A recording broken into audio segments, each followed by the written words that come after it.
Hi, and welcome to the AV Club. We are so excited here today because we're here with music legend, Rock and Roll Hall of Fame member, John Oates. Oh, thank you. Thanks for having me. I'm Gwen, Ihnat, measly assistant editor alongside Danette, Chavez. We're in the same kind of lower rung level here. Yeah.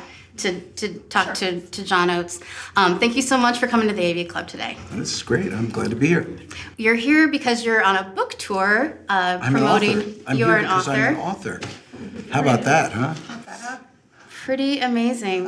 What was the impetus behind writing this really detailed memoir? Well, I was a journalism student, and I was an English major. I'm an avid reader. I love books. And I've always wanted to write one. I didn't know it was going to be a memoir. I did a series of interviews with a fellow named Chris Epting, who's you'll see on the cover as my co-writer. And he encouraged me to do the book because I had been telling him stories. And I had a series of journals that I started in 1970, and I kept until 1980, handwritten journals. And I sent him copies of those journals. And he got really charged up about it and said, we've got to do this, and I'd like to help you. And since he's written many books, he kind of coached me through the publishing process and all the stuff that you need to know if you don't know how to write a book. But those details the journals are amazing. I mean, we all keep journals in high school, but the fact that you were able to like map out your entire trip to Europe or, stuff from your childhood. I mean, it's really well documented. Well, thank you. I have a decent memory, and we reached out to a lot of people that could give some input. But, it's funny. I started the journals in the spring of 1970, which was exactly when I was graduating from college. And I knew that whatever I was going to do, I didn't know what that was going to be because at the time I knew Daryl, but we weren't working together. So I thought whatever I'm going to do in the next 10 years might just set the course for my life. And believe it or not, it actually did. So it's just dumb luck, really. And there are some excerpts from the journals. Yes. Like it's a very cohesive memoir. Like we were talking about that. There are some memoirs where it feels like it's very much like just a collection of anecdotes, but this has a through line. There's, there are definitely flashes forward, backward, and sideways, but it's very linear for the most part, and there are actual excerpts from your journal sprinkled throughout. Yeah, it was kind of a roadmap, really, and we did, as you said, we did play with the chronology a bit because there were things that just seemed to flow better that way, and we fudged a little bit of that, but basically it became like almost like regressive therapy. There were memories that I didn't recall at first. Chris would say to me in February, of '74, you did this, or you were here, or whatever. You had this experience, and then it would kind of come flooding back, and then I would kind of almost color it in terms of just bringing it to life and remembering the details, and of course things that he couldn't have possibly known. So it was a really interesting process as it unfolded, and never having written a book before, I was. It took me a while to find the voice and the style, and once I found it, I actually had to go back to the earlier pieces and rewrite a lot of it because I felt like I was a better writer about halfway through the book than I was in the beginning. Well, and that voice really comes through. I mean, you're really funny, you're self-deprecating, and you're very reverent about like the groups that you guys admired. You guys were called Blue-Eyed Soul when you first came out, and so you're loving the Temptations and all that. And it really, it's a great read. Thank you. We want to pull a few highlights because I think we'll just like tease everything getting the book. We have a feature called Set List. And we just wanted to ask the story by like a couple of your most famous hits, songs in my DNA. I know that the backstory behind Maneater is in the book. Well, we used to hang around in the 80s at a place called Mary Lou's. It was a little Italian restaurant bar in the village, and it was really kind of a hangout for models and actors and and musicians and groovy downtown Greenwich Village types. And one night I was sitting in there with a bunch of friends, and this gal came in, and she was absolutely gorgeous. And she sat down at the table, and her energy kind of took over the room, basically. And then she started to speak, and she had the most disgusting and foul vocabulary on any human being. And her great beauty was in stark contrast to her horrible vocabulary. And I sat there looking at her across the table, and I went, wow, and she would like chew you up. That's exactly what I thought. Wow. And then I went, okay, score one for Oates. My songwriter antenna went, and then I went back, and then I said, she's like a Maneater. She would like, and it all started coming together. I wrote it originally as a reggae song. Oh, wow. I And- can totally see that. Yeah, it was like, oh, here she comes. Right. Watch out, boy, she's gonna chew you up. And it sounds really cool like that. And then I got with Daryl, and he was like, no. He was like, how about this? Gong, gong, gong, gong, gong, gong. He did the piano thing. And I said, yeah, that's really cool. And that's the way we went with it. Yeah. So originally, so it was inspired by a woman, but the reality was once we started writing it, we were going to write it about a woman. And as we began to get into the lyrics, we thought to ourselves, no, I don't want to call a girl or a woman a man-eater. It's just no good. And we were in the midst of this go-go Wolf of Wall Street era 80s Right. with a lot of money and a lot of excess to the point. Well, it's so funny, a lot of younger people haven't seen that movie and they've said to me, was it really like that? I said, yeah, it actually was like that. I mean, as crazy as that movie was, it actually was like that. And we were in the midst of all that because we were popular and we were hanging around with those people, blah, blah, blah. So we said, okay, well, how about if it's the city of New York? Because that's what it felt like. The city, New York is a tough place to live. It's high, it's New York. So we thought, perfect. We can take something that feels personal, but really talk about more of a universal subject. And that's what we do with a lot of our songs. Actually, is we try to take a universal subject, something that's bigger, and somehow personalize it because then people can relate to it better. It's a little bit of a craft or a technique that we use. And very effectively, too. I think we have to ask about She's Gone because that was the video circulating before you even Did you see came in it? today. Yes. And It's my masterpiece. Cecil B. DeMille and Ten Commandments have nothing on Hall Oates. Not really, but... Okay, you have to put yourself back in 1973, but you can't because you weren't born. Oh, I was, but thank Do you. your best.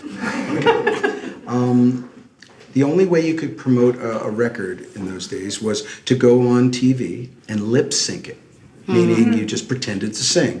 And so they had a lot of teenage dance shows and things like that where the artist would come out and they would stand there and pretend to sing, and that was the way you kind of promoted your record. So we were asked to do a show called Ed Hurst's Summertime at the Pier. Down on the New Jersey shore. He had a teenage dance show, and Ed Hurst was kind of he's like an ex-insurance salesman. He was like Dick Clark light. And he had a Saturday afternoon TV show, and that's what we were supposed to do. The record company wanted us to do it because that was our hit single. And Daryl and I were like, no, we're not doing that. We couldn't envision ourselves standing in front of a bunch of kids lip syncing the song She's Gone. It just didn't seem right. So we told them, we made up a story that we weren't available, but we'd love to come and shoot something in the studio, and then they could show it. And they said, okay. So then we decided what we were going to do. Well, we actually sat around and got really stoned first. And then we took all the furniture out of our apartment. And then I rented a penguin suit. And then Daryl had a black bathrobe. And we got in a van. And we took Daryl's girlfriend, Sarah. That's the real Sarah. And then our road manager, Randy, we bought him a devil suit. And down to Philadelphia we went. And I got my sister to write a script because she was a film major at Temple University. So I figured I'd give her some on-the-job training. And so we got down to the studio and we set this stuff up, the armchairs, and they were like these old grizzly video guys, union guys, behind the camera, and they were like, oh God, what are these guys doing? And then we proceeded to do that. So if you haven't seen it on YouTube, check it out. Anyway, so we did that, and then the TV people got so pissed off at us that they called our record company and said, who do these guys think they are, mocking us, and what is this? We're not gonna. They wouldn't show it. It was never aired ever. And I found a copy of it on an old Betamax video cassette in the back of my closet. I found it about in 2000. I think around 2002, something like that. So when I saw it, I was like, oh, this is the greatest. And I said, this has got to come out. So gave a copy to Daryl, and he was like, yes, we have it. So we put it out, and There you go. Wow. Amazing. All right, I have one more. I've actually written extensively about this song and how it appears in movies, because I think it's because it has a kind of a recent resurgence. But You Make My Dreams Come True, you know, it's got that great bit in 500 Days of Summer. Yeah. It shows up in The Wedding Singer. Which is fantastic, yeah. Yeah, it's just a song that people, you know, keep coming back to, and it's so fun. And It's I'd love to know fun. the backstory behind that. Well, that song, believe it or not, wasn't really a big hit when it came out. Yeah. It went to, I can't remember what number, it was like top 5, I think. So it wasn't exactly a number 1 record, but it was certainly was a hit. But over the years, the song has taken on a you know, a whole other level of you know, whatever. I think it has to do with the groove is so, as you said, it's happy. It just makes you feel good. It's a simple groove, but it's got a really cool feel, and that's Daryl's piano style that's doing that. That boom, and it's such a simple song. I can tell a funny story about this. So it's called "You Make My Dreams Come True," right? Which is about as basic as it gets, right? Simple title, you'd think, oh, you know, whatever. So, but if you listen to the lyrics, what I got is, it's too hot to handle, like a flame that burns a candle. Candle feeds the flame, and we played it for our manager, and he said, "This is exactly what he said." He said, "Who do you guys think you are, Wordsworth?" and we were like, "What? It's great." And he was like, "Yeah, you guys think too much." So. Needless to say, we were right. And Totally. makes you happy, that's all that counts. It's the best. It's kind of a karaoke go-to. I have to ask, I'm just curious, and I love in your book how much you, you know, talk about Daryl and how much you treasure your friendship, and it's a 50-year friendship, which, like, who can even say that? What's, like, have you guys ever had a falling out, or ever, like, in conflict? What, Not you know? really. Believe it or not, I know it seems like it's crazy, but it's no, we've never actually had a fight. We've had disagreements, but most of the disagreements we've had have been over creative things, where we say, well, let's try it this way, and no, I don't like that, or whatever. And there's been a number of times when we both kind of held our ground, and we've recorded songs in 2 different styles. You know, if I said, I really want to do it this way, I think this is the way we should go with it. You go, no, I want to do it this way. Okay, let's cut it both ways. See which one sounds best. And we've done that a lot. But you know where we really never, very, very rarely have an issue is on the business side of things. We seem to be really in sync. I remember just, you know, a few years ago, we were playing a show. It was the last show on the tour. And my manager and booking agent came in the dressing room after the show just to say, congratulations or whatever. And I said, well, what'd you think of the tour? And I said, you know, it was good. I think it was about a week too long. And they both turned and looked at each other, and they had just been in Daryl's dressing room. And they said, that's exactly what he said. And I hadn't said a word to him about it. Wow.